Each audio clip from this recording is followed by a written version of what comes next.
একটা দেশ যখন হঠাৎ করে বলে আমরা আর বিদেশি স্যাটেলাইট, বিদেশি ইন্টারনেট কিংবা বাইরের প্রযুক্তির ওপর নির্ভর করব না, তখন সেটাকে হালকা করে দেখার সুযোগ নেই। সম্প্রতি ইরান ঠিক এমনই এক ঘোষণা দিয়েছে। আর সেই ঘোষণার পরপরই সামনে এসেছে এমন এক তথ্য যা বিশ্ব প্রযুক্তি ও রাজনীতির মহলে নতুন প্রশ্ন তুলে দিয়েছে। আন্তর্জাতিক গণমাধ্যমের রিপোর্ট অনুযায়ী ইরান সম্প্রতি জানিয়েছে তারা ধীরে ধীরে আমেরিকার স্যাটেলাইট নির্ভর পরিষেবা, বিদেশি চ্যাটিং প্ল্যাটফর্ম এবং বৈশ্বিক প্রযুক্তি সিস্টেম থেকে নিজেদের সরিয়ে আনতে চায়। সম্প্রতি ইরান তাদের নিজস্ব পার্স সিরিজের স্যাটেলাইট নিয়ে যে অগ্রগতি দেখিয়েছে তা বিশ্ব প্রযুক্তি মহলকে স্তব্ধ করে দিয়েছে। বিশেষ করে রাশিয়ার সাইবেরিয়া থেকে পার্স 1 এবং নিজস্ব মাটি থেকে মাহাদা স্যাটেলাইট উৎক্ষেপণের পর এখন আলোচনায় রয়েছে তাদের পরবর্তী লক্ষ্য পার্স 3।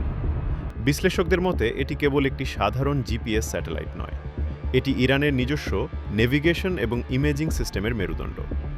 এতদিন ইরানের ড্রোন ও মিসাইলগুলো পশ্চিমা সিগন্যালের ওপর নির্ভর করত, যা আমেরিকা চাইলে যে কোনো সময় জ্যাম করে দিতে পারত। কিন্তু পার্স 3 আসার পর ইরানের সামরিক শক্তি এখন সম্পূর্ণ আনস্টপেবল বা অজেয় হয়ে উঠেছে। বিশ্লেষকদের মতে ইরান চাইছে এমন একটি ব্যবস্থা যেখানে তাদের সামরিক ও বেসামরিক প্রযুক্তি বাইরের কোনো নিয়ন্ত্রণে থাকবে না। পার্স 3 সেই দীর্ঘমেয়াদী পরিকল্পনারই একটি অংশ। রিপোর্টে আরও বলা হচ্ছে এই প্রকল্পটি গোপন গবেষণা ও দীর্ঘদিনের পরিকল্পনার ফল।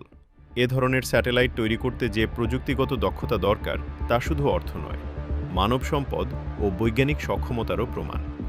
এই উৎক্ষেপণের পর মধ্যপ্রাচ্যের কয়েকটি দেশ এবং পশ্চিমা পর্যবেক্ষকরা বিষয়টি গভীরভাবে পর্যবেক্ষণ করছে, কারণ মহাকাশ প্রযুক্তি শুধু বিজ্ঞান নয়, এটা কৌশলগত সক্ষমতারও ইঙ্গিত দেয়।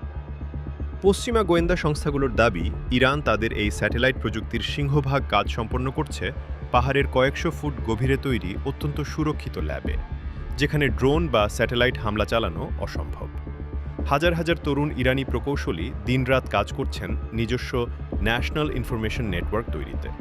লক্ষ্য একটাই, গুগল বা পশ্চিমা সার্ভারের ওপর নির্ভরতা কমিয়ে নিজস্ব ইন্টারনেট এবং যোগাযোগ ব্যবস্থা গড়ে তোলা, যাতে করে দেশের কোনো নাগরিকের তথ্য বা সামরিক গোপনীয়তা বিদেশি শক্তির হাতে না পৌঁছায়।